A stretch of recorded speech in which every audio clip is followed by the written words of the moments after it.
ನಂಗನಾಕು ಬೆಟ್ಟ TV YouTube channel like ಮಾಡಿವಿ, subscribe ಮಾಡಿವಿ, ನಿಂಗ ಅರದವಕಗೂ ಗ್ರೂಪ್ಗೂ ಶೇರ್ ಮಾಡಿವಿ ಎಂದು ಮನಸ್ಸು ತುಂಬಿ ಕೇಳ್ತುಂದೆಯೋ.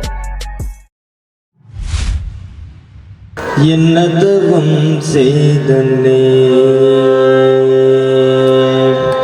என்னதுவும் செய்தனே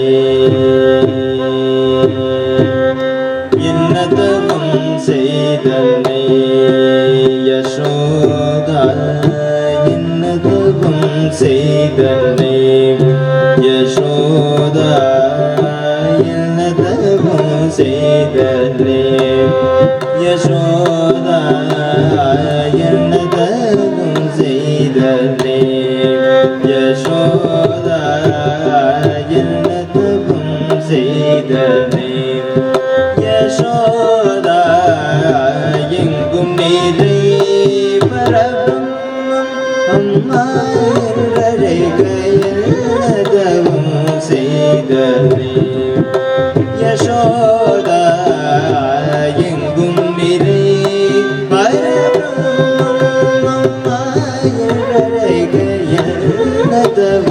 செய்தனே யசோதா எங்கும் நீரை பரவும் அம்மா என்றழைக்க என்னதவும் செய்தனே என்னதவும் செய்தனே என்னதவும் செய்தனே யசோதா என்னதவும் செய்தனே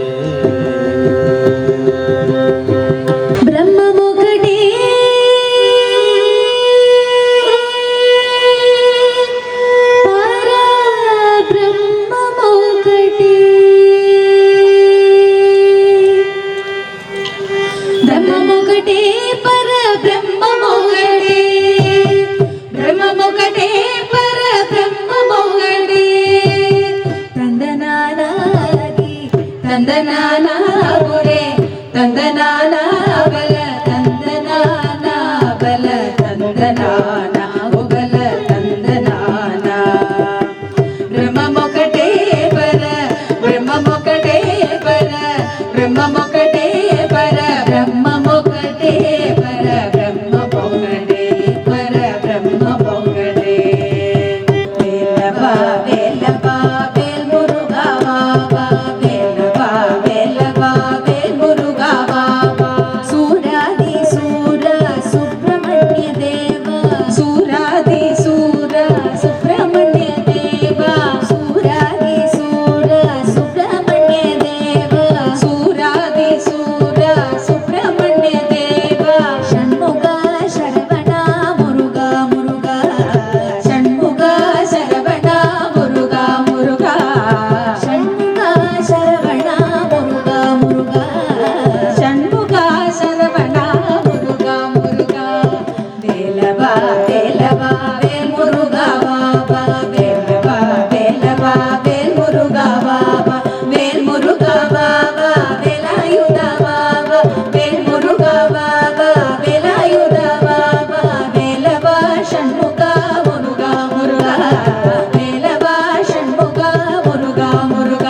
பொல்லாத விஷமகார கண்ணன் பாடறி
எமது சிந்தையில் குடிகொண்ட சிவமே சிவாதம் காப்பவர்க்கே ஒரு பாகம் வந்தருளோ ஸ்ரீ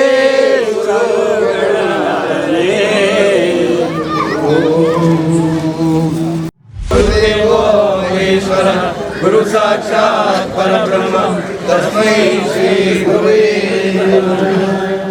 आदिनगरचरं नामविन्दुकलादिनं तस्मै श्री गुरुवे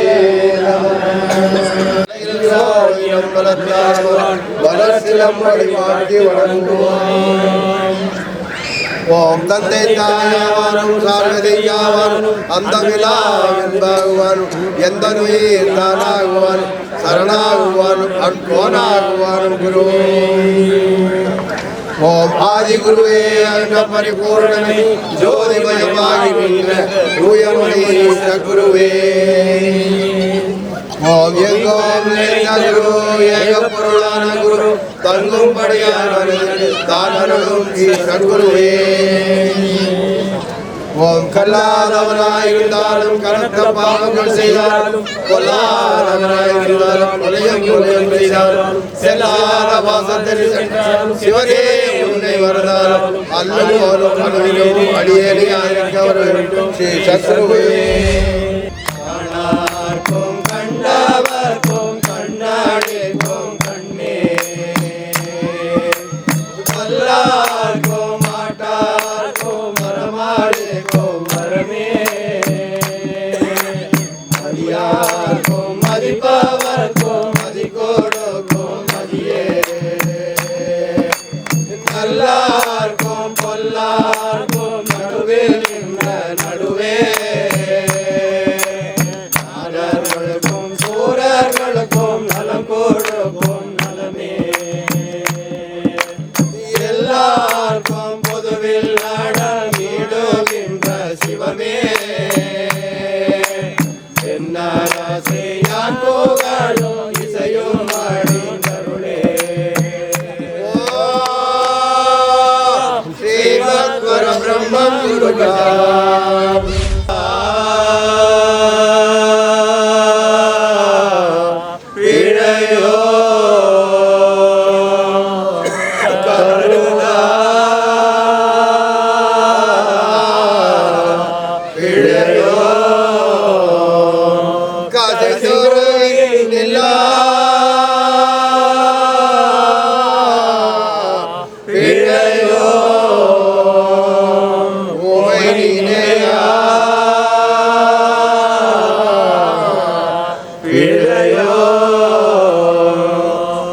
நினைந்தெழுத்தை சொல்ல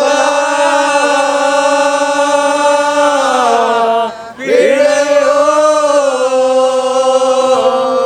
சொல்லியோ பிழையோ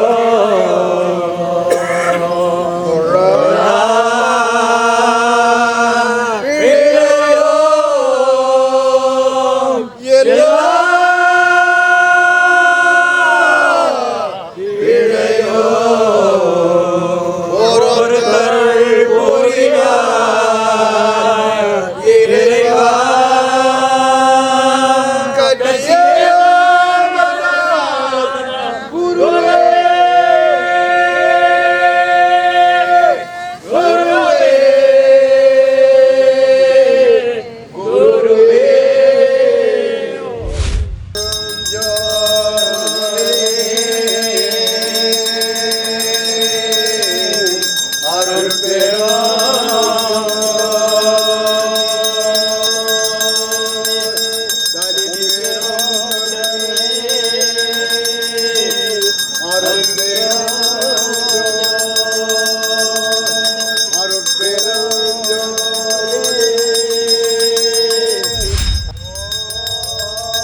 குறித்த சிறு குறிப்பினை களரி ஆசான் தற்போது நமக்காக வழங்குவார். அனைவருக்கும் வணக்கம். G18 மற்றும் மர்கலி தற்காப்பு கலை பயிற்சி பள்ளியிலிருந்து ராகுல். இப்போ நம்ம ஒரு களரிக்கு ஒரு சின்ன ட்ரெய்லர் பார்க்க போறீங்க, ஓகேவா? இதை களரின்னு சொல்றதை விட அடிமுறைன்னு சொல்றது தான் இதுக்கு கரெக்டான ஒரு வார்த்தையா இருக்கும். ஏன்னா நம்ம மக்களுக்கு புரிதல், அதாவது இதை பத்தி தெரியாதவங்களுக்காக நான் ஒரு 2 நிமிஷம் மட்டும் இதை பத்தி நான் சொல்லிக்கிறேன். அதுக்கப்புறம் நம்ம உள்ள போயிடலாம், சரிங்களா? ஓகே. களரி அப்படிங்கிறதுக்கு மீனிங் என்ன அப்படின்னா தற்காப்பு கலை அப்படிங்கிறது மட்டும் கிடையாது. இப்போ நம்ம மக்கள் எல்லாருமே நினைச்சிட்டு இருக்காங்க களரிங்கிறது கேரள மாநிலத்தில் உள்ள ஒரு தற்காப்பு கலை, இல்லைன்னா களரிங்கிறது ஒரு தற்காப்பு கலை அப்படிலாம் நினைச்சிட்டு இருக்காங்க. அப்படிலாம் எதுவுமே கிடையாது. களரி அப்படிங்கிறது ஒரு தமிழ் சொல் தான்.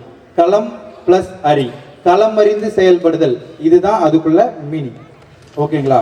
களம் அறிந்து செயல்படுதல், அதாவது ஒரு களத்துல விளையாடப்படும் தமிழ் பாரம்பரிய கலைகள் அனைத்துமே களரியை சார்ந்தவை. அது ஒரு பறையாட்டமா இருக்கட்டும், ஒயிலாட்டமா இருக்கட்டும், கரகமா இருக்கட்டும், இந்த மாதிரி எல்லா பாரம்பரிய கலைகளும் களரியில வரக்கூடியது தான், சரிங்களா? அந்த களரியில ஒரு விளையாட்டு தான் அடிமுறை, அதாவது அந்த களரியில வரக்கூடிய ஒரு தற்காப்பு கலை தான் அடிமுறை. இந்த ஒயிலாட்டத்துல கூட பாத்தீங்க அப்படின்னா நம்ம அடிமுறையில வரக்கூடிய வாள் வீச்சை வச்சுதான் அந்த ஒயிலில் உள்ள நடனம் அடவுகள் எல்லாமே வரும். ஸோ இந்த அடிமுறை எடுத்துக்கிட்டீங்க அப்படின்னா இந்த அடிமுறையில 36 வகையான விளையாட்டுகள் இருக்கு, அதாவது 36 வகையான விளையாட்டு முறைகள் இருக்கு. அந்த 36 வகையான விளையாட்டு முறைகள்ல சுவடு, கைப்போர், பூட்டு பிரிவு, கத்தி, குறுந்தடி, வெட்டருவா, கண்டங்கொடாரி, சங்கிலித்தொடர், குஸ்தி, மல்லு, காட்டாங்குஸ்தி, சிரமம், சிலம்பம், நெடுங்கம்படி முறை, படைவீச்சு, அலங்கார வீச்சு, ரெட்டு வீச்சு, டபுள் ரெட்டு, இந்த மாதிரி ஒரு 36 வகையான விளையாட்டுகள் வரும். இதை தாண்டி போனீங்கன்னா மல்லர் கம்பம், மல்லர் கயிறு இப்படின்ட்டு அதிகப்படியாக நம்மளோட தமிழ் பாரம்பரிய கலைகள் நிறைய இருக்கு, சரிங்களா? ஸோ களரிங்கிறது இப்போ என்னது, ஒரு தமிழ் பாரம்பரிய கலைகள் எல்லாமே சேர்ந்த ஒரு கூட்டமைப்பு தான் களரி. அதாவது அந்த களத்துல என்ன விளையாடுறாங்களோ அதுதான் அதுக்குள்ளது, புரிஞ்சுதுங்களா? சரி, இன்னைக்கு பாத்தீங்கன்னா 36 வகையான விளையாட்டுகளை உங்களுக்கு காட்ட முடியாது, நமக்கு போதுமான நேரமும் இல்லை. அதே மாதிரி நம்மளோட மர்கலியில இந்த தற்காப்பு கலை பயிற்சி தொடங்கி பாத்தீங்கன்னா ஒரு 4 மாதங்கள் தான் ஆகுது. இந்த 4 மாதங்களுக்குள்ள இவங்க எந்த அளவுக்கு பயிற்சி பண்ணியிருக்காங்களோ அதை உங்க முன்னாடி நிகழ்த்தி காட்டுவாங்க.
நவநீத் என்னோட ஸ்டூடெண்ட். ரொம்ப பிரியமா நீங்க இந்த விழாவுக்கு வந்தாகணும் மேடம் அப்படின்னு என்னை கூப்பிட்டுருந்தாரு. நான் ரொம்ப சாதாரணமா பேசணும்னு நினைக்கிறேன், குழந்தைங்களுக்கு அது புரியணுங்கிறதுனால.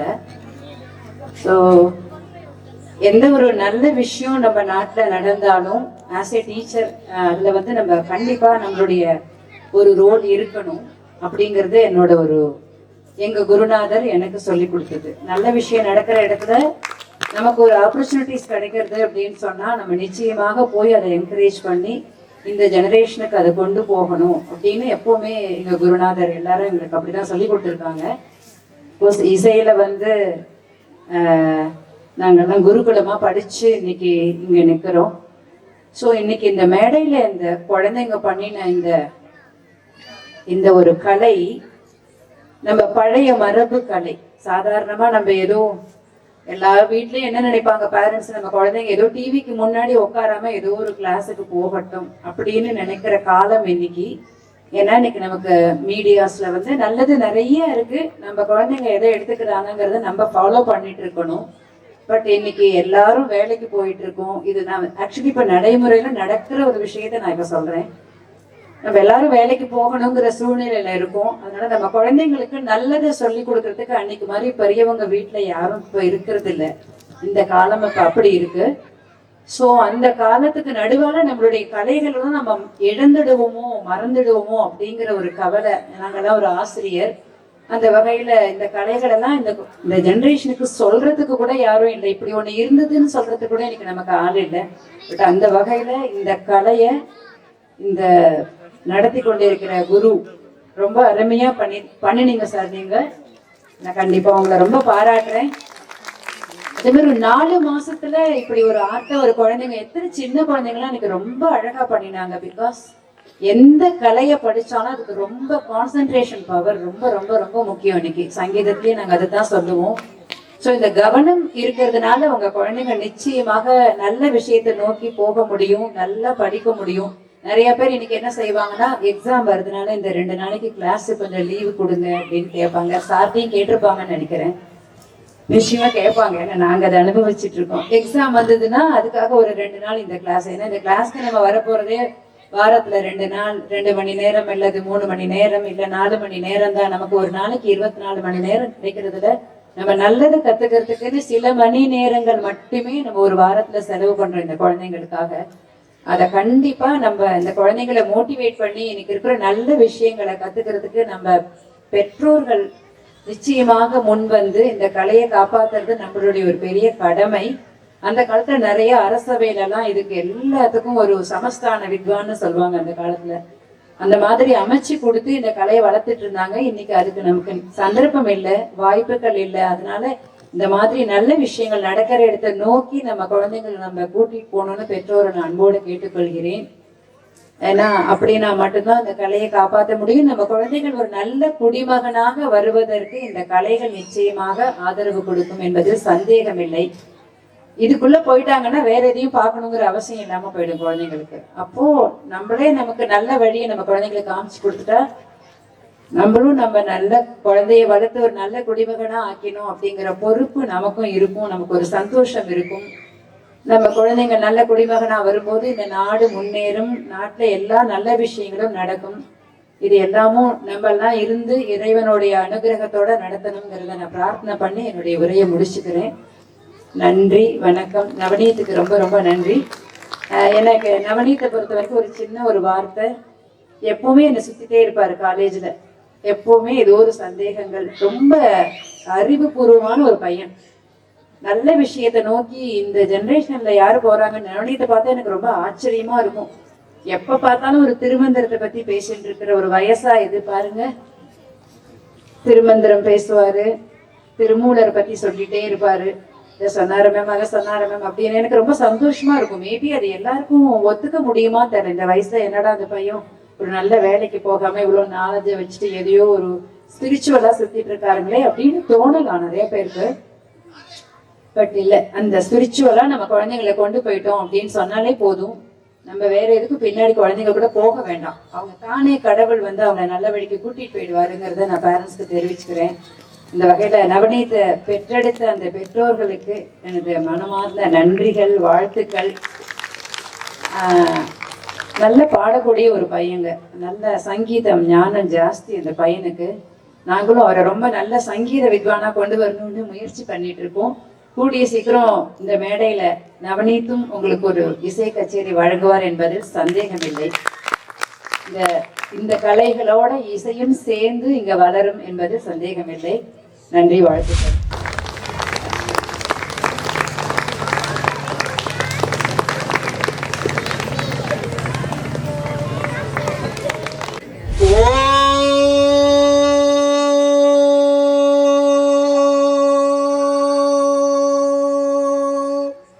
சர்க்குருவே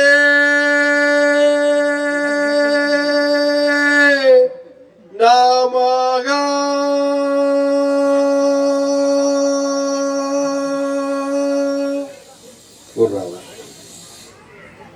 இன்றைய அற்புதமான தீப ஒளி திருநாளில் மாலை வேளையில் தெய்வீக உணர்வோடு தெய்வ துரோகத்தில் அமர்ந்திருக்கின்ற சான்றோர்களும் ஞானிகளும் சித்தர்களும் முனிவர்களும் ரிஷிகளும் எனது சத்குருநாதனாக இங்கு வந்து அமர்ந்திருக்கின்ற பெரியோர்கள் அனைவருக்கும் உங்கள் பாதத்தொட்டு வணங்குகின்றேன். எனது தாயின் வடிவமாக, எனது குலதெய்வத்தின் எத்தையின் வடிவமாக, பராசக்தியின் வடிவமாக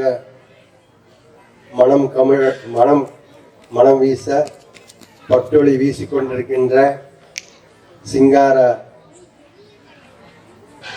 சிங்கார புன்னகை தவழ்கின்ற எனது தாய்மார்களை எனது தாயாக எண்ணி உங்கள் அனைவரையும் பாதத்தொட்டு வணங்குகின்றேன். குருவே சரணம், குருவே துணை. இன்றைய நன்னாளில் இத்தகைய ஒரு சூழ்நிலையில்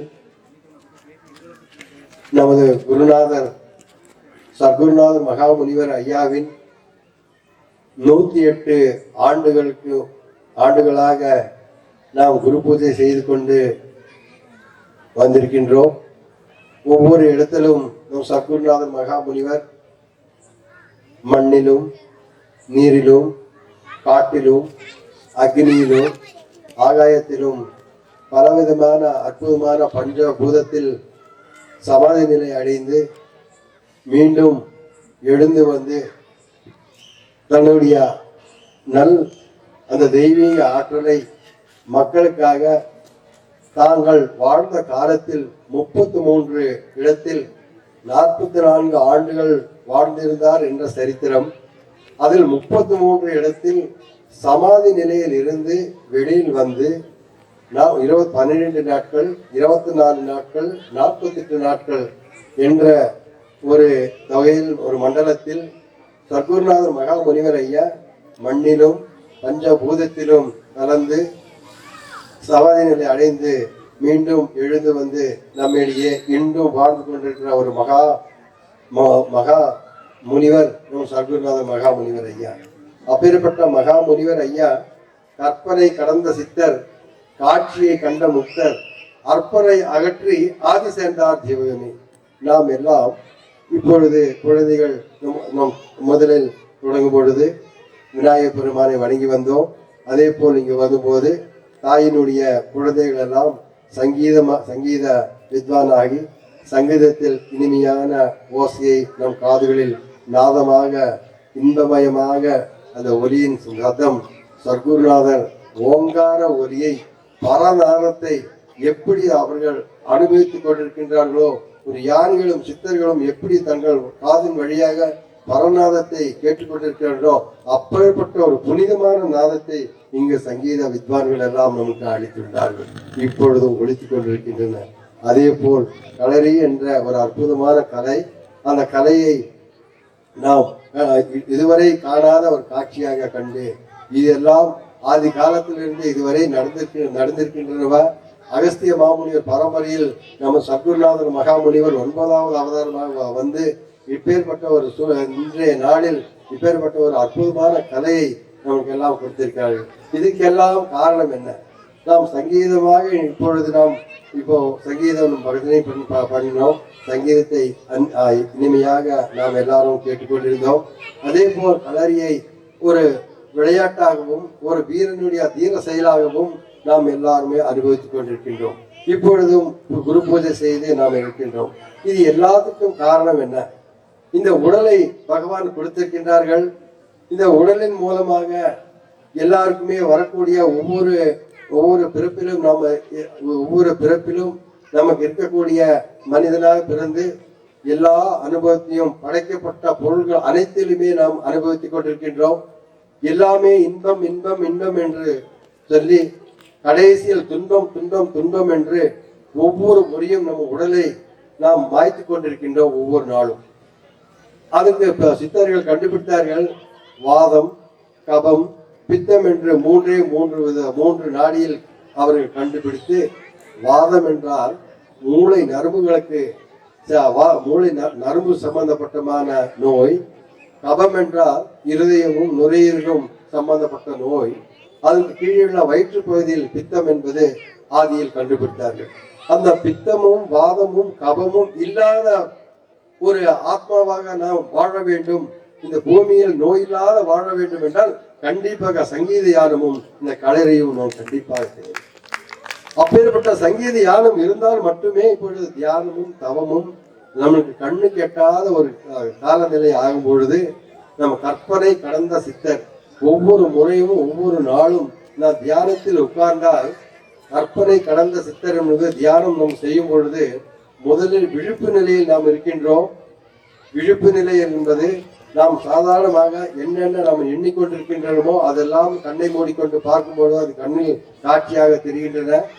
இரண்டாவதாக கற்பனை வந்து இருக்கும் முன் ஜென்மத்தினுடைய தொடர்பும் இந்த ஜென்மத்தினுடைய தொடர்பும் இருக்கின்ற காட்சிகள் எல்லாம் கற்பனையாக காண்டு கொண்டிருக்கிறோம்.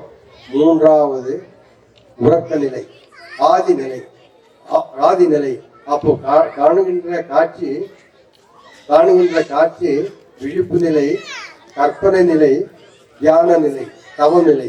அந்த மூன்று நிலைகளையுமே நிலைகள் இருக்கும் பொழுது மனம் எத்தகைய நமது மனம் ஓர் நிலையில் செயல்படும் பொழுது இந்த கற்பனை என்ற காட்சியை நம் கண்களுக்கு தெரியாது. அப்பேற்பட்ட கற்பனைகளை எல்லாம் கடந்த குருவாக மணிகண்ட சுவாமியும் நம் சத்குருநாதர் மகாமுனிவரும் இன்று குரு பூஜையிலே இங்கு வந்து அமர்ந்து நாம் எல்லாருக்குமே குரு பூஜை மூலமாக அருளாசி வழங்கி கொண்டிருக்கின்றார்கள். கற்பனை கடந்த சித்தர் உண்மையான சத்தியமான அந்த தெய்வத்தை, சத்திய தெய்வத்தை, அந்த சத்தியமான ஈஸ்வரனையும் அந்த பரபிரம்மத்தையும் கண்ட ஒரு உண்மையான ஆத்மா, ஒரு உண்மையான மகாமுனிவர், உண்மையான நிலையை உணர்ந்தவர் பரபிரம்மம் நம்ம சத்குருநாதர் மகாமுனிவர் இன்றும் நம்மிடையே வாழ்ந்து கொண்டிருக்கின்றார். கற்பனை கடந்த சித்தர், காட்சியை கண்ட முக்தர். அற்பரை அகற்றி நாம் வாழும்போது ஒவ்வொரு நாட்களும் சில பிரச்சனைகள் எல்லாம் நம்மளை தொடர்ந்து வந்து கொண்டே இருக்கின்றன.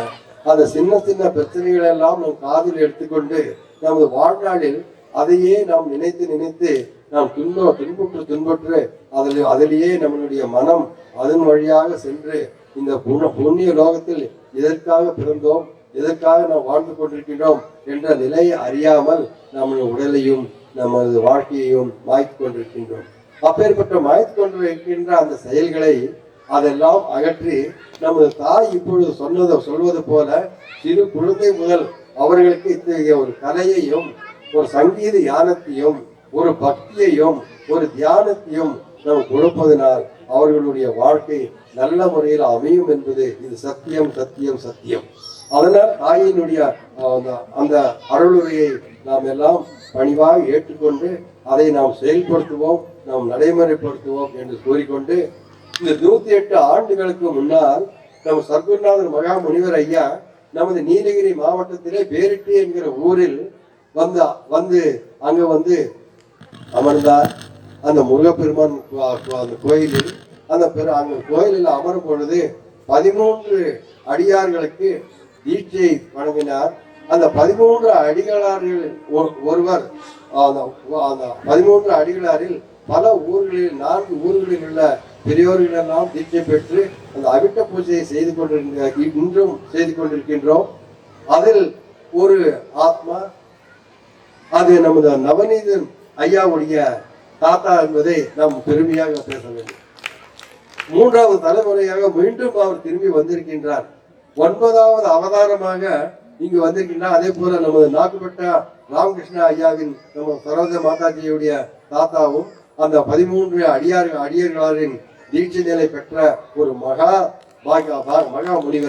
முனிவராக இன்றும் காட்சி கொடுத்துக் கொண்டிருக்கிறார்.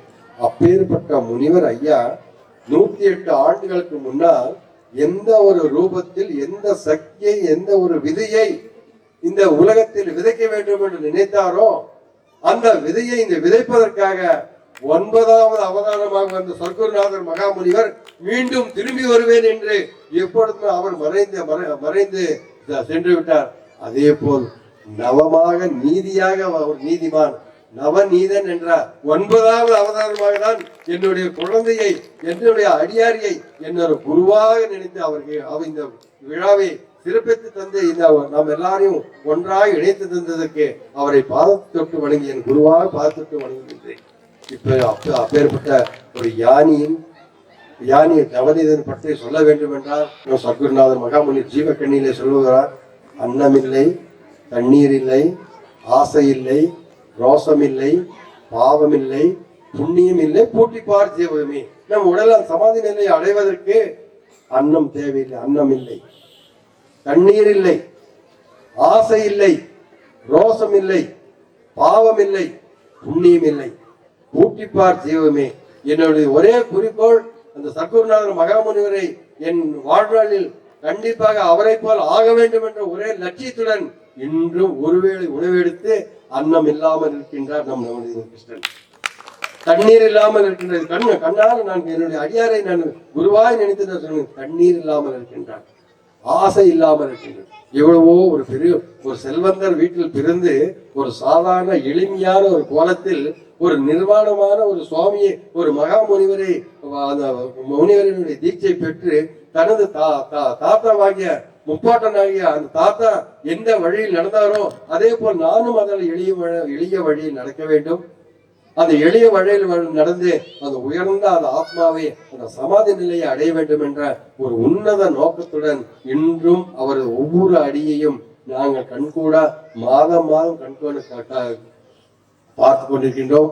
எவ்வளவு பேசினாலும் எந்த பொருள் இருந்தாலும் ஆசை இல்லை, அன்னம் இல்லை, தண்ணீர் இல்லை, அவருக்கு ஆசை இல்லை. எதை திட்டினாலும் ரோசமும் இல்லை, எந்த பாவமும் செய்வதில்லை, பாவம் இல்லை, அவருக்கு புண்ணியமும் இல்லை.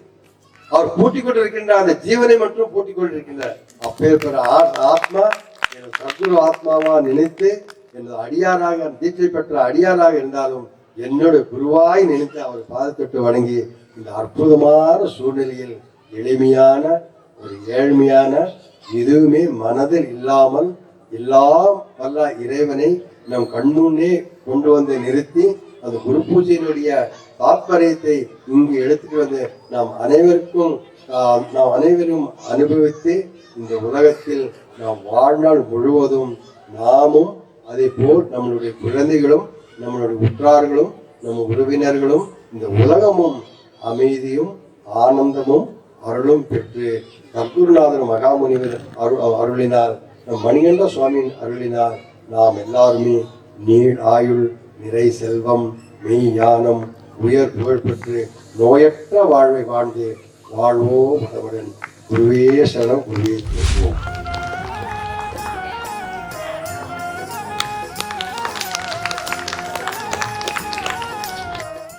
குழந்தைகளுக்கு பல நிகழ்ச்சிகளை நடத்துறதுக்கான வாய்ப்புகள் தேடி வந்தபோது நம்ம G18 அறக்கட்டளையில் இருந்து நவநீத் மற்றும் ராகுல் அவங்கள வரவேற்று குழந்தைகளோட பல பயிற்சிகளுக்கு ஏற்பாடு செய்து அது நல்லபடியாக போயிட்டுருக்கு.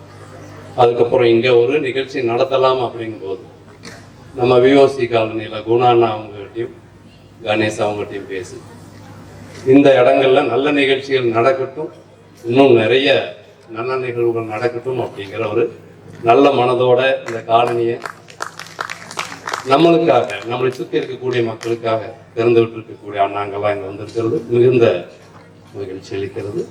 தொடர்ந்து நல்ல நிகழ்ச்சிகள் உங்களை போன்ற நல்லவர்களோடு சேர்ந்து பண்ணுறதுல எப்பொழுதுமே எங்களுக்கு ஒரு மகிழ்ச்சி. எல்லாம் நல்ல இறைவனை பிரார்த்தித்துக் கொண்டு 33 கோடி தேவர்களையும் வணங்கி சர்க்குருநாதர் மகாமுனிவர் சத்யானந்த மகாராஜ் நம்ம கூட இப்ப இருந்துகிட்டு இருக்காங்க. நம்ம கூடவே இங்கேயே இருந்து நம்ம எல்லாத்துக்குமே பூரணமா ஆசீர்வாதம் கொடுத்துக்கிட்டு இருக்காங்க. இன்னைக்கு ஒரு குரு பூஜா, குருவை நினைச்சு நாம ஒரு பூஜை பண்றோமோ, குரு அந்த இடத்துக்கு வந்துருவார். குரு வந்துருவாங்க. பரிபூரண குருவோட ஆசீர்வாதத்தினால ஆன்றோர்களும் சான்றோர்களும் இங்கே கூடியிருக்கீங்க. மற்களி மண்ணுல இந்த கலிகாலத்துல இது ஒரு கலியா, கலிகாலத்துல இப்படி ஒரு கலியா. ஆக கலி அப்படின்னாலே கலி முத்தி போச்சுன்னா அது ஏதோ ஒரு தவறான ஒரு சொல்லாதான் நாம பார்த்துக்கிட்டு இருக்கோம். கலி அப்படின்னாலே அது ஒரு தவறான சொல்லு. கலியுகத்தில் இப்படிதான்ப்பா இருக்கும் இல்ல. கலினா விளையாட்டு. கலியில கெட்டது இருக்கு, நல்லது இருக்கு. கலியில கெட்டது இருக்கு, நல்லது இருக்கு. கலினா விளையாட்டு. அதுவும் குறிப்பா நம்மளோட பாரம்பரியத்துல மற்கலினா இந்த மண்ணுல இருக்கக்கூடிய விளையாட்டுகள். அப்படிதானே மண்ணுல இருக்கக்கூடிய விளையாட்டுகள். எத்தனை எத்தனை எத்தனை எத்தனை விளையாட்டுகள். குறிப்பா நாம ஒண்ணு சொல்லிட்டு இருக்கோம், குழந்தைங்க விளையாடுறதுக்கு நேரம் இல்லை. எங்கெங்க நேரம் இருக்கு? காலையில நேரத்துல போறாங்க, தூக்கம் வருதுமாங்க. எந்திரின்னு சொல்லி பாதி தூக்கத்திலே எழுப்பி குழந்தைங்களை ஒரு வேன்ல அனுப்பி விட்டுறோம். அதையும் தாண்டி இந்த மாதிரி இருக்கக்கூடிய இந்த கலைகளை கத்துக்கிறதுக்காக ஏதாவது ஒரு கலையை, கைத்தொழில் ஒன்றை கற்றுக்கொள், கவலை உனக்கு இல்லை ஒத்துக்கொள் அப்படின்னு சொல்லுவாங்க. ஆனா எந்த கைத்தொழில பண்றதுக்கு முன்னாடி என்னைக்கு ஒரு கலையை நம்ம கூட வச்சுட்டு இருக்கோமோ, கடவுள் நம்மளோட எடுத்துக்கிட்டு இருப்பாங்க. இன்னைக்கு பெரும்பாலும் பெற்றோர்கள் சொல்லக்கூடிய ஒரே ஒரு காரணம், குழந்தைகளுக்கு நேரம் கிடையாது. நேரம் இல்லாம என்னத்தை பண்ணிக்கிட்டு இருக்கோம், எதை உருவாக்கிக்கிட்டு இருக்கோம், சமூகத்தோட அடுத்த கட்டம் எங்க போயிட்டு இருக்கு அப்படின்னு பார்க்கும்போது நிறைய சமூகத்தில் இருக்கக்கூடிய ஆர்வலர்களும் செயற்பாட்டாளர்களும் மிகப்பெரிய ஒரு அச்சத்துல போயிட்டு இருக்காங்க. காரணம், எங்கெங்கயோ ஓடிட்டு இருக்கோம், எங்க போறோம்னு தெரியாமையே நம்ம போயிட்டு இருக்கோம். இப்போ நடந்த நிகழ்ச்சி நீங்க எல்லாரும் சினிமாவிலேயோ மற்ற இடங்கள்லயோ பார்த்திருப்போம். இன்னும் குறிப்பா சொல்லணும்னா, கோயம்புத்தூர்ல இருக்கிற ஈஷா யோகா மையத்துல இந்த மாதிரி நிகழ்ச்சிகள் நிறைய நடக்கும். சிவராத்திரியில பார்த்திருக்கோம்ல. இங்க நடக்கும்போது மகா சிவராத்திரி நேர்ல கண்ணு முன்னாடி கொண்டு வந்து காட்டின ஒரு மாபெரும் ஒரு புண்ணியத்தை வந்து இவங்க நமக்கு கொடுத்திருக்காங்க. இவங்களுக்கு நம்ம எல்லாருமே கர ஓசை மூலமாக நன்றி செலுத்து. எதுவும் சாத்தியம், எல்லாமே முடியும், முடியாதுங்கிறது எதுவுமே கிடையாதுங்கிறத ஒரு 4 மாசத்துல நிகழ்த்தி இருக்க முடியும் அப்படின்னா இது சாதாரண விஷயமே கிடையாது. அப்போ இது முடியும் அப்படின்னா எல்லாமே முடியும் தானே. அப்ப ஏன் முடியாது? சமூகத்துல பாதிப்பு என்னைக்கு என்ன சொல்லுவாங்கன்னா, கெட்டவங்களால சமூகத்துக்கு பாதிப்பு கிடையாது. பிரச்சனை எங்க இருக்குன்னா, நல்லவங்க 4 பேர் சேர்ந்து இதெல்லாம் தான் நடக்குமா, இதெல்லாம் தான் முடியுமா, உனக்கு பொழப்பு இல்லையா, நீ போய் பாடிட்டு என்னது பண்ண போற, நீ பாட்டு படிக்க போறியா, நீ டான்ஸ் ஆட போறியா, ஒரு சமூகத்துல ஒரு மிகப்பெரிய இது போன்ற ஒரு பாதிப்புகளை கொடுத்தது கெட்டவங்க கிடையாது, நல்லவங்க. ஆக இன்னைக்கு இப்படியும் நடத்த முடியும், இப்படியும் குழந்தைங்க இருக்காங்க, இதையும் சாதிக்க முடியும் அப்படிங்கறத இந்த ஒரு 4 மாசத்துல இவங்களால பண்ணிருக்க முடியும்னா 4 வருஷத்துல நினைச்சு பாருங்க. இந்த இடத்துல இன்னைக்கு நடந்த குரு பூஜையில சத்திய அவதாரத்துல உருவம் இல்ல, அருவம் இல்ல, எதுவுமே இல்ல. ஒரு குரு, எல்லாரோட குருனால இருள் அகற்றக்கூடியவங்க, எல்லாரோட அந்த இருள் அகற்றக்கூடிய அந்த குருமார்கள் இன்னைக்கு வந்து இந்த குரு பூஜையில இந்த மாதிரி ஒரு நிகழ்ச்சி கொடுத்திருக்காங்கன்னா, அடுத்த 4 வருஷத்துல இந்த மற்கலிங்கிறது ஒரு உலகளாவிய ஒரு மாபெரும் ஒரு அமைப்பாக, இந்த உலகத்துக்கு தேவையான ஒரு மிகப்பெரிய விஷயத்தை கொண்டு செல்லும் ஒரு அமைப்பாக இருக்கும் என்பதிலே எந்த விதமான ஒரு ஐயம் இல்லை. எந்த ஒரு விஷயத்தை எடுத்துட்டு போனோம்னாலும் எல்லாமே தேவைன்னு உடனே நம்ம மனத்துல ஐயோ பணம் தான் தேவையா, பணமும் தேவை, ஆனா பணம் தான் தேவைங்கிறது இல்லை. இந்த உலகத்துல பணத்தை வச்சு மட்டும்தான் எல்லாமே செய்ய முடியும்னா அது போய், அந்த மாதிரி ஏதாவது பணத்தை வச்சு மட்டும்தான் செய்ய முடியும்னா இந்த உலகத்தில் எதுவுமே நடந்திருக்காது. பணமும் தேவை, என்ன சொல்லுவாங்கன்னா, அருள் இருக்கிறவங்க அருளை கொடுங்க, பொருள் இருக்கிறவங்க பொருளை கொடுங்க. உங்ககிட்ட என்ன இருக்கோ அதை கொடுங்க. இன்னைக்கு மக்கள் என்ன கொடுத்துட்டு இருக்காங்க? நவனித்து இருக்கிற ஞானத்தை கொடுத்துட்டு இருக்காரு. ராகுல் கிட்ட இருக்கிற அந்த கலை, அந்த ஒரு மாபெரும் அந்த சக்தியை வந்து கொடுத்துட்டு இருக்காங்க. இந்த 2 இளைஞர்கள் இருக்காங்களே, சாதாரண இளைஞர்கள் கிடையாது. இன்னைக்கு நிறைய பேர் சொல்லுவோம், எங்க இளைஞர்கள் இருக்காங்க, எங்க இளைஞர்கள் இருக்காங்க. இளைஞர்கள் எங்கேயும் போகல. நாம என்ன பண்ணிட்டோம்னா, பணத்து மேல இருக்கிற ஆசையில பெற்றோர்கள் வந்து குழந்தைகளை பெற்று கல்வி நிறுவனங்களுக்கு அனுப்பி வெளியில வேலை செய்யறவங்க கிட்ட வித்துட்டோம். நம்ம குழந்தைகளை வித்துட்டோம். அதனால நம்ம குழந்தைகளுக்கு நமக்கு எந்த விதமான ஒரு தொடர்பு இல்லை, வேற ஒன்றும் கிடையாது. படிக்கணும் படிக்கணும், என்ன வேணாலும் படிச்சுக்கலாம். ஆனா படிச்சா மட்டும்தான் இந்த உலகத்துல இருக்க முடியும், நல்லா இருக்க முடியும் அப்படிங்கிறா. அது கல்லூரிக்கு சென்று கல்வி நிறுவனத்துக்கு சென்று படிச்சா மட்டும்தான் இது நல்லா இருக்க முடியுமா அப்படின்னா ஏத்துக்க முடியாது, ஏத்துக்க முடியாது, கட்டாயம் ஏத்துக்க முடியாது.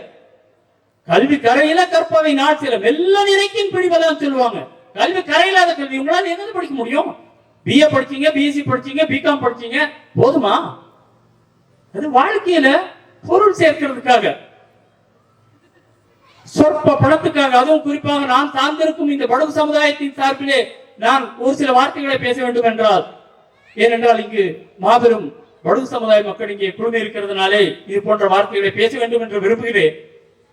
ஒரு கல்விக்காக இருக்கும் கொஞ்ச நெஞ்ச நிலத்தை விற்று, அங்கிருக்கும் வீட்டை விற்று அகதிகளாக பலர் நிற்பதை பார்க்கின்றோம். கல்வி அப்படிங்கிறது வேற இன்னொரு இடத்துக்கு போய் படிச்சா மட்டும்தான் கல்விங்கிறது கிடையாது. நம்ம வீட்டுல நம்ம சுத்தி இருக்கிற இடத்துல படிச்சாலே நல்ல கல்வியை படிக்க முடியும்.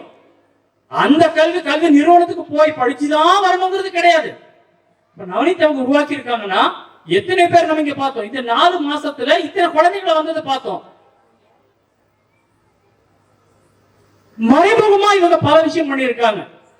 இவங்களுக்கு தெரியாமையே இவங்களை குருவா ஏத்து இவங்க என்ன பண்ணிருக்காங்களோ அதை பயிற்சி பண்ணவங்களும் நிறைய பேர் இருக்காங்க.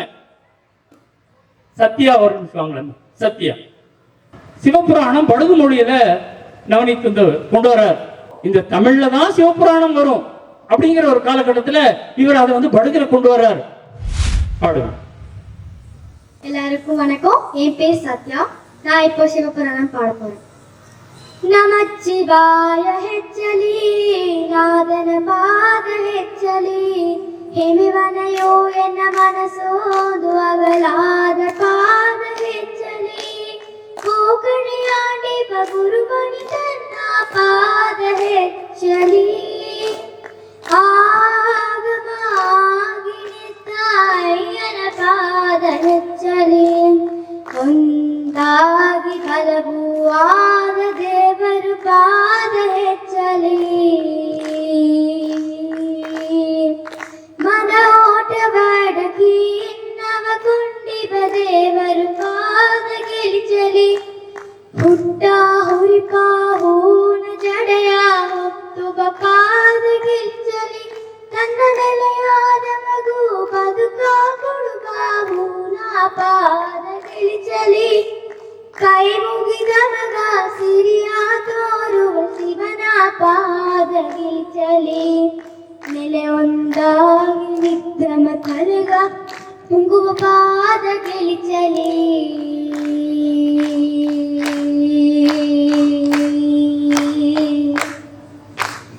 ಈಸನ ಪಾದವ ಪಾಡುವೋ ಅಪ್ಪನ ಪಾದವ ಪಾಡುವೋ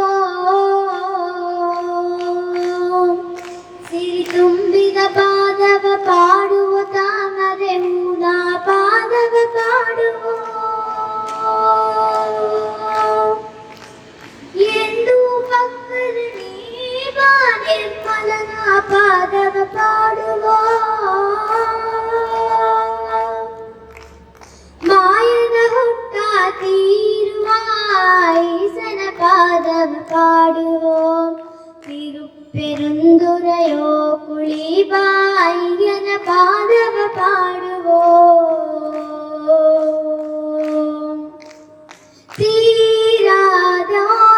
ತೀರಾದೋಲಂಗವಾತಪ್ಪ ವಲಯ ಪಾಡುವೋ ಶಿವನು ಅವನು ಎನ್ನ ಒಳ್ಳೋಗೋಗೆ ನಿದ್ದದು ನಾಗ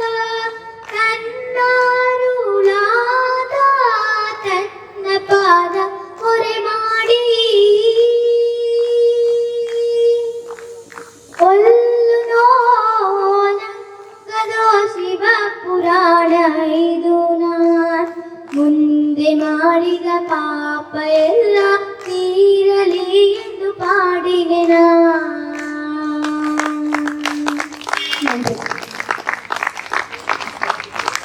எழுத்து இல்லாத ஒரு மொழி படுகு மொழி. நவநீத்து தமிழ்ல இருந்த சிவபுராணத்தை இவங்க படுகுல கொண்டு வர்றாங்க. அந்த சிவபுராணத்தை இந்த குழந்தை பாடுது அப்படின்னா, நேரடியா இத்தனை குழந்தைங்க இன்னைக்கு வந்து மேடையில அரங்கேறினாங்க, நிறைய பண்ணாங்க, நம்ம பார்த்தோம். மறைமுகமா எத்தனை பேர் இந்த மாதிரி உருவாக்கி இருக்காங்க இவங்க, மறைமுகமா எத்தனை பேர் இவங்க உருவாக்கி இருப்பாங்க நினைச்சு பாருங்க. இந்த பாப்பா சத்யா வந்து இது வரைக்கும் ஒரு நாள் கூட பள்ளிக்கு போறது கிடையாது, ஒரு நாள் பள்ளிக்கு போறது கிடையாது. வயசு என்னமா? 8 வயசு. 8 வயசு ஆகுது, ஒரு நாள் பள்ளிக்கு போறது கிடையாது. திருக்குறள் சொல்லணும்னா 200 திருக்குறள் சரமாரியா சொல்லுவாங்க. 36வது திருக்குறள் என்ன? அன்றறிவாம் என்னாத அரஞ்செய்க மற்றது பொன்றுங்கால் போன்றா துணை. என்ன அதிகாரம்? ஆரன் வழி ஒழுக்கல் 4வது அதிகாரம். 54வது திருக்குறள் என்ன அதிகாரத்தில்? பெண்ணின் பெருந்தக்க யாவுல கற்பேனும் திண்மை உண்டாக போறேன் 6வது அதிகாரம். 9வது அதிகாரத்துல 7வது திருக்குறள். இணை துணை தென்பதொன்று இல்லை விருந்தின் துணை துணை வேள்வி பயன் 9வது அதிகாரம். ஒரு பானை சோற்றுக்கு ஒரு சோறு பதம்.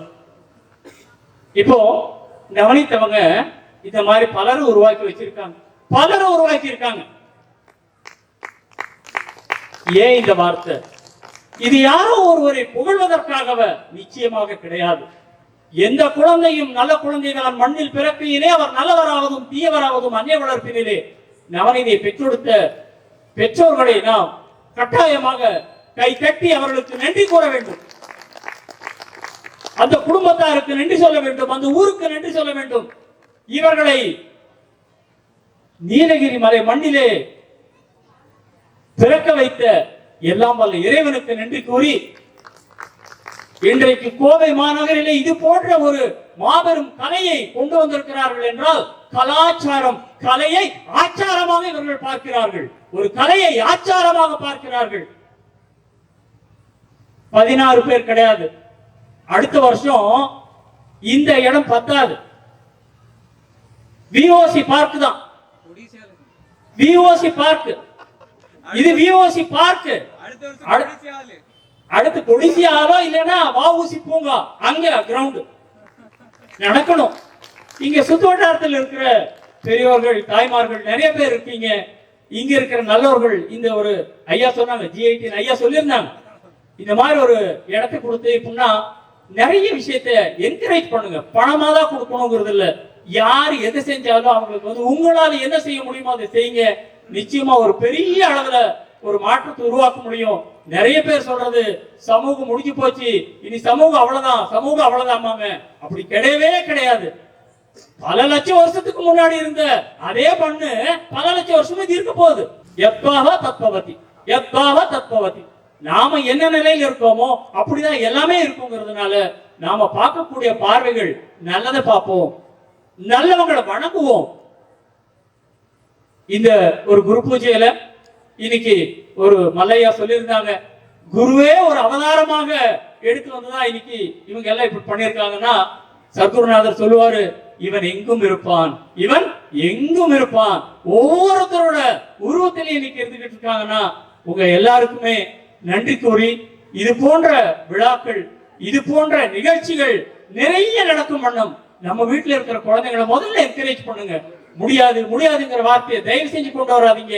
சுத்து வட்டாரத்தில் இருக்கிறவங்க யார்கிட்ட என்ன சக்தி இருக்கோ, யார்கிட்ட என்ன திறமை இருக்கோ, அவங்க அந்த திறமைய மேல கொண்டு வர்றதுக்கு உங்களால என்ன முடியுமோ அந்த இயன்ற உதவியை கட்டாயமா நம்ம எல்லாருமே செஞ்சு ஒரு மாபெரும் மாற்றத்தை இந்த உலகம், இந்த பாரத தேசம் உலக அளவுல மிகப்பெரிய அளவில் ஒரு தலை நிமிர்ந்து நிற்கக்கூடிய அளவுக்கு நாம் எல்லாரும் ஒன்று சேர்த்து பாடுபடுவோம் என கூறி வாய்ப்பளித்து உங்கள் அனைவருக்கும் நன்றி கூறி விடைபெறுகிறோம். நன்றி, வணக்கம்.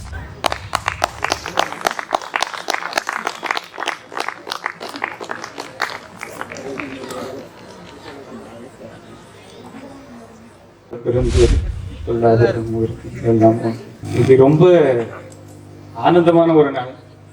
ரொம்ப நாளா என்னுடைய மனசுல நான் கட்டி வச்சிருந்த ஒரு கோட்டைக்கு ஒரு ஃபவுண்டேஷன் போட்டதுனால 5-6 வருஷமா நான் யோசிச்சுட்டு இருக்க ஒரு ப்ராஜெக்ட் இன்னைக்கு அதனுடைய முதல் அடியை மர்க்கலி எடுத்து வைத்திருக்கிறது.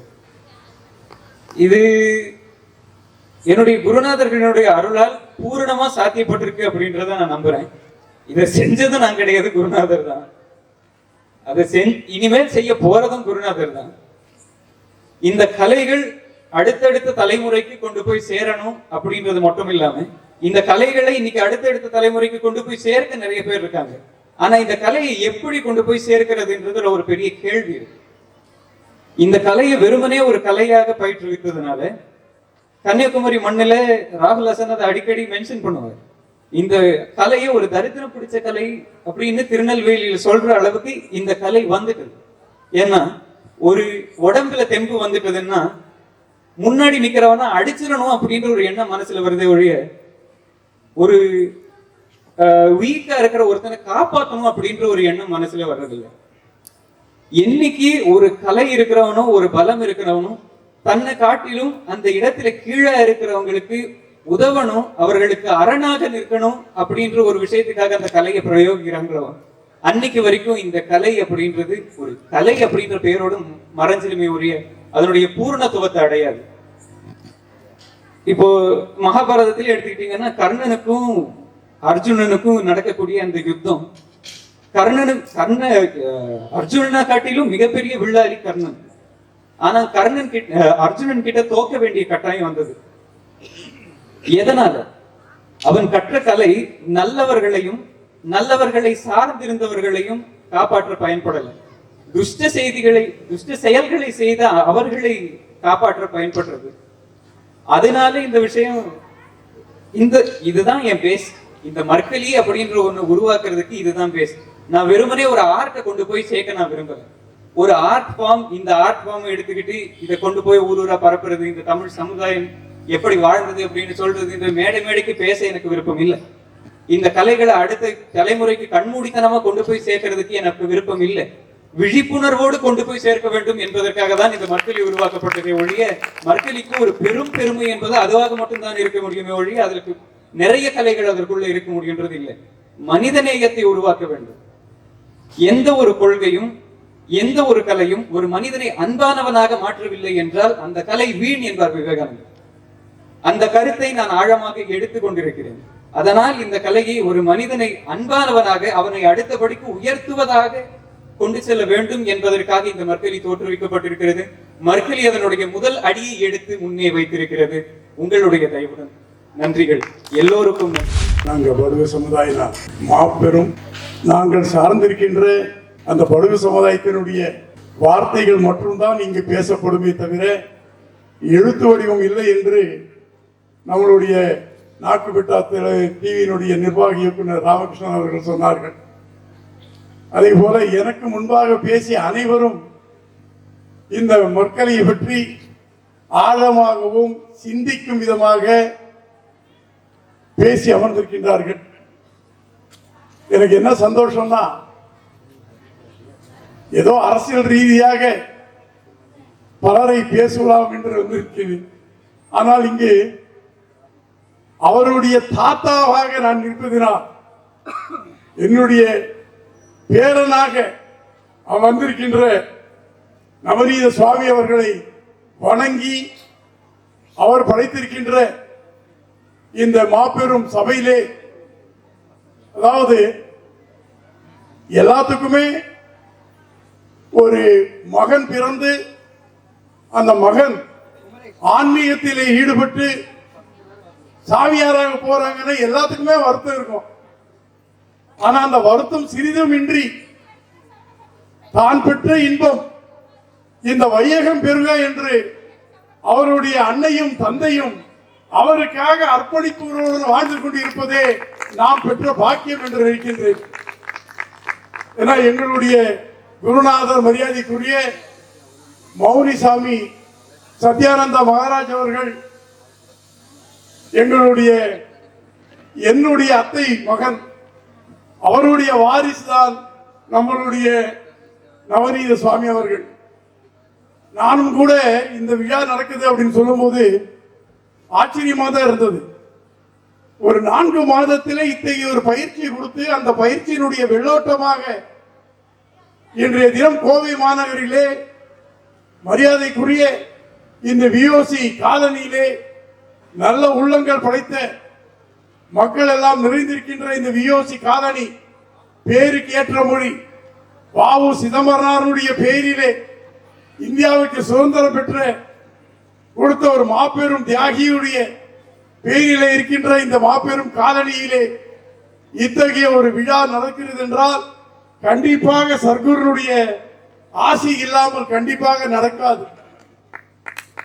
அந்த ஒரு ஆசையை இந்த இடத்திலே, அதாவது எங்க படுகசில ஒரு பழமொழி சொல்லுவாங்க, பெண்ணும் மண்ணும் கொடுத்திருக்க வேண்டும் சொல்லுவாங்க, எண்ணும் மண்ணும் சொல்லுவாங்க. அதை நமக்கு கிடைக்கின்ற மனைவியானவர் நமக்காக படைக்கப்பட்டிருக்கிறார் என்று சொல்லப்படுகிறது. அதே போல இந்த மண்ணும் தான். அந்த மண்ணிலே நிற்கின்ற பாக்கியத்தை அளித்த மரியாதைக்குரிய எங்களுடைய சாமி, என்னுடைய பேரன் நவநீதர், நாங்கள் அவருடைய பாதத்தை தொட்டு வணங்குகின்றோம். இந்த புண்ணிய பூமியிலே இங்கே கடல் அலைகள் ரொம்ப கம்மி, ஆனா கடவுளின் பக்தி மிக அதிகமாக இருக்கின்றது. பேரூர் ஆதீனம் ஆகட்டும், நம்மளுடைய மருதமலை ஆகட்டும், ஒரு மிகப்பெரிய ஆன்மீக பூமியாக இந்த கோவை மாவட்டம் விளங்கிக் கொண்டிருக்கின்றது.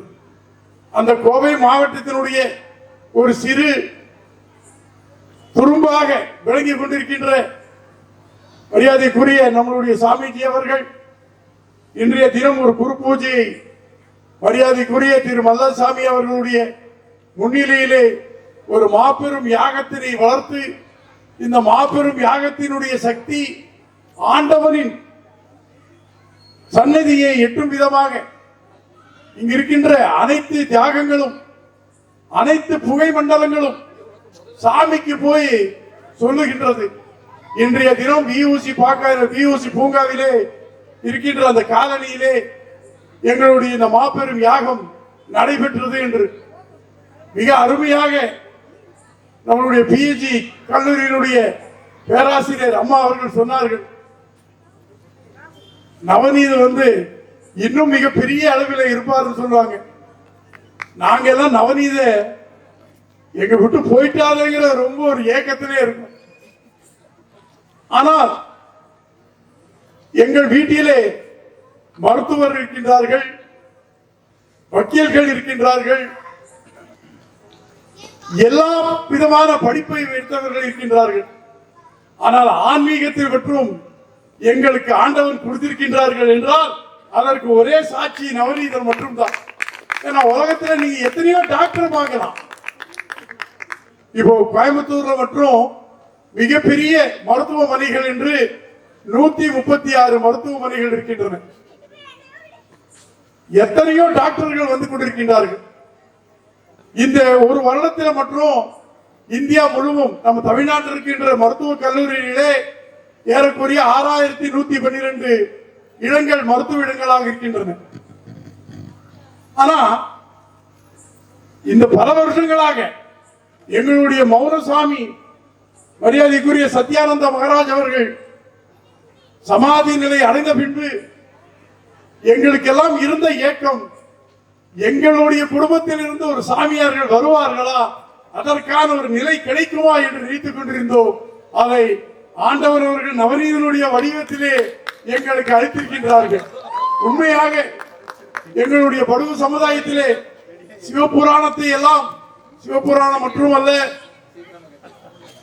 வள்ளுவர் அடியிற அனைத்து பாடல்களும் எழுதப்பட்டுக் கொண்டிருக்கின்றது.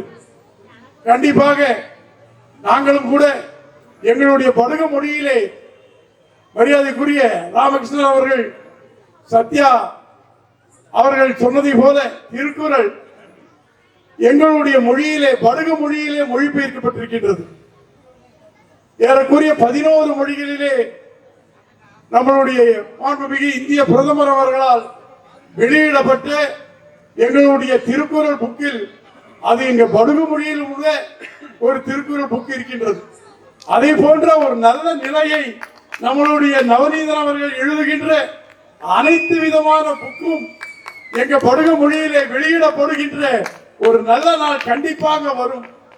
அம்மா சத்யா அம்மா அவர்கள் பாடும் பொழுது எனக்கே மெய்சிலிர்த்து விட்டது என்று சொல்லுவார்கள்.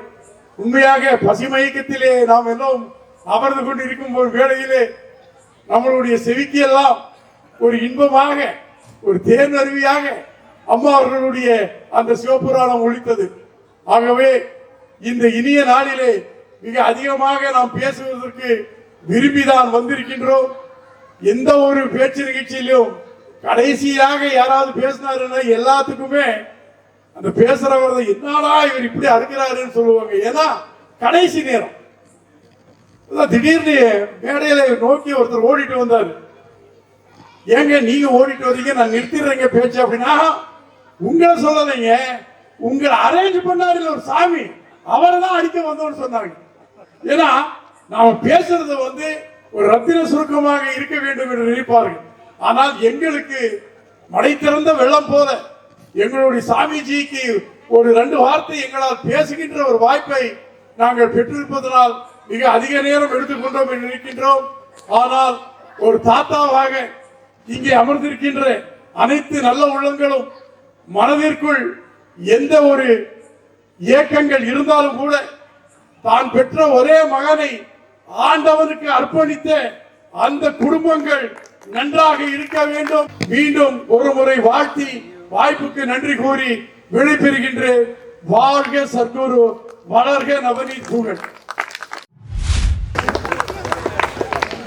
ப்ரோக்ராம் எனக்கு அந்த குழந்தைங்கள எல்லாருமே ரொம்ப சூப்பரா பண்ணாங்க. அதுல குழந்தை மட்டும் இல்ல, குழந்தையை பெற்ற தாய் கூட விளையாடினாங்க.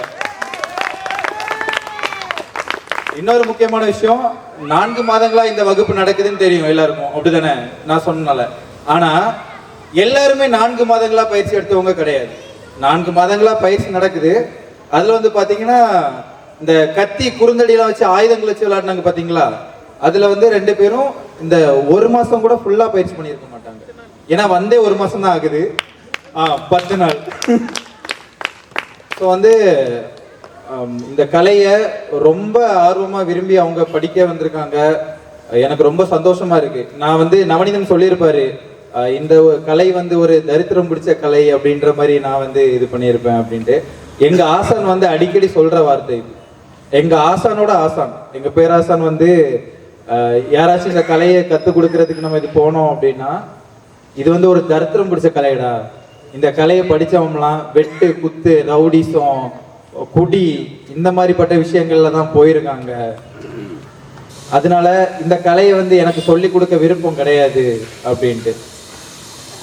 ஆனா இந்த கலையை முழுமையா படிச்ச யாருமே இந்த வெட்டு குத்து ரவுடிசம் இந்த மாதிரிப்பட்ட எந்த ஒரு விஷயங்கள்ல இறங்கி இருக்க மாட்டாங்க. அதாவது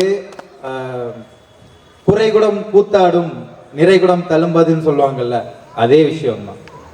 அரைகுறையா படிச்ச எல்லாருமே ஆனா ஓனா ரவுடிசம், நான் இந்த ஒரு 2-3 வித்தையை கத்துருக்கேன், கடைசியில் அவன் அடிப்படிச்சு ஆகும், அது வேற விஷயம். ஆனா அரைகுறையா படிச்சவங்களுக்கு மட்டும்தான் இது ஒரு தரித்திரம் பிடிச்ச கலை அப்படின்னு தோணும். எங்க ஆசான் சொல்லி கொடுக்குற எல்லாருமே முழுமையா படிச்சுக்கிட்டு அந்த இடத்துல அந்த காலத்துல இருந்தது கிடையாது. ஆனா நான் இது எப்பவுமே அவர் சொல்லுவாரு, இந்த கலை சீக்கிரமா அழிஞ்சிரும்டா அப்படின்லாம் முன்னாடிலாம் சொல்லுவாங்க. ஆனா நான் இதை வளரக்கூடிய கலை அப்படின்னு மட்டும்தான் எல்லா இடத்துலையுமே நான் சொல்லுவேன். ஸோ இந்த நவநீதன் நாங்கள் முன்னாடி ஒரு ஆர்கனைசேஷனில் நான் சீனியர் மாஸ்டர் இருந்தேன். நான் ஒரு 17 வருஷமாக இந்த கலையை கற்றுக்கிட்டும் என்னோட மாணவர்கள் நான் ஒரு 1500 மேடைகளாவது பார்த்துருப்பேன். 1000-1500 மேடைகளாவது பார்த்துருப்பேன். நாடகம், நடனம், இந்த அடிமுறை எல்லாமே நான் பண்ணியிருக்கேன். ஆனால் நான் ஒரு 2-3 நாடுகளுக்கெல்லாம் போயிட்டு அங்கேயும் தங்கியிருந்து இந்த வகுப்பு எடுத்திருக்கிறேன். 27 நாடுகளுக்கு நான் இணையதளம் வழியாக நான் இந்த வகுப்பு எடுத்திருக்கேன். ஆனால் எனக்கு அங்கெல்லாம் கிளாஸ் எடுக்கும்போது எனக்கு அந்த மாணவர்களில் அவங்களுக்கு சொல்லி கொடுக்கும்போது அவங்க மேலே தான் எனக்கு ஒரு பற்று இருக்குமே தவிர, நம்மக்கிட்ட படிக்கிறாங்க நம்மளுடைய மாணவர்கள் அப்படின்னு இருக்குமே தவிர, ஏதோ ஒரு விஷயம் எனக்கு மனசுக்குள்ள இடிச்சுக்கிட்டே இருக்கும். இது நம்ம வகுப்பு இல்லாத மாதிரியே எனக்கு ஒரு ஃபீலாக இருக்கும். நான் எங்கே இருந்தேன் அதெல்லாம் உங்களுக்கு நான் சொல்ல விருப்பப்படலை. ஆனால் இந்த கலையை ஒரு பிஸ்னஸாக பார்க்க ஆரம்பிச்சிட்டாங்க நிறைய பேர். அதுவும் வெளிநாட்டுல இருக்கவங்க எல்லாம் நம்மளோட தமிழ் பாரம்பரிய கலை இதை நம்ம கத்துக்கணும் அப்படின்னு சொல்லிட்டுலாம் ரொம்ப ஆசைப்பட்டு இது பண்ணுவாங்க. அப்போ இவங்க வந்து ஒருத்தங்க சொல்லுவாங்க, இதுதான் நமக்கு தேவை, போட அவனுக்கு ஒரு 4000 ரூபாய் ஃபீஸ 5000 ரூபாய் ஃபீஸ அப்படின்ட்டு விற்க ஆரம்பிச்சிட்டாங்க. ஆனா முழுமையா நம்மளால அந்த விஷயத்த சொல்லி கொடுக்க முடியாது. இவ்வளவு காசு தந்தா உனக்கு நான் இவ்வளவு சொல்லித்தரேன் அப்படின்ற மாதிரி இதை கொண்டு வந்துட்டாங்க. எனக்கு மனசுக்குள்ள என்ன ஒரு விஷயம் அப்படின்னா, என்கிட்ட இருக்கக்கூடிய அந்த கலையை வந்து சொல்லி கொடுக்கலன்னா நம்மளுக்கு பைத்தியம் முடிக்கிற மாதிரி ஒரு நிலைமையில நான் வந்து அந்த மாதிரி போற மாதிரி. ஏன்னா நிறைய விஷயம் மண்டைக்குள்ள இருக்கு, நிறைய விஷயம். நான் அந்த மண்ணுல விளையாடி இந்த காட்டாங்குஸ்திலாம் நான் வந்து சொல்லியிருப்பேன் 36 வகையான விளையாட்டுகள்ல. இதுல வந்து பாத்தீங்கன்னா உலகத்திலேயே தமிழர்களை எடுத்துக்கிட்டீங்கன்னா இப்போதைக்கு ஒரு 8-9 ஆசான்கள்ட்ட தான் இந்த விளையாட்டு இருக்கு. அதுல எங்க ஆசானும் ஒருத்தர். புரியுதுங்களா? நாங்களும் அங்க அந்த விளையாட்டு தான் கத்துக்கிட்டோம். ஆனா அந்த கலையெல்லாம் அழிச்சிட்டு வருது. இதெல்லாம் அழிய விடாம இந்த விழிப்புணர்வோட இந்த மக்கள்கிட்ட கொண்டு போய் சேர்க்கணும். இங்க வந்ததுக்கு அப்புறம் தான் இது என்னோட வகுப்பு அப்படிங்கிற மாதிரி எனக்கு ஃபீல் ஆகுது. அந்த விஷயத்துல நான் ரொம்ப சந்தோஷமா இருக்கேன். இன்னும் நாங்க ஃபர்ஸ்ட் வந்து பாத்தீங்கன்னா 4 மாசத்துக்கு முன்னாடியே இந்த கிளாஸுக்காக நாங்க வந்து ரொம்ப இது பண்ணிட்டே இருந்தோம். இதுல வந்து வருமானம் எடுக்கிறது அப்படிலாம் எதுவுமே கிடையாது. ஆனா நவநீதன் எப்பவுமே சொல்லிட்டு இருப்பாரு, மேல இருக்கவன் பார்த்துப்பான், மேல இருக்கவன் பார்த்துப்பான் அப்படின்னு சொல்லிட்டே இருப்பாரு. ஸோ நான் இந்த மாதிரி ஒரு விஷயம் இவ்வளவுக்கு நல்லா நடக்கும் அப்படின்ட்டு நான் இதை வந்து எக்ஸ்பெக்ட் பண்ணலை. ஸோ வந்து எனக்கு அதை நினைச்சு ரொம்ப சந்தோஷமா இருக்கு.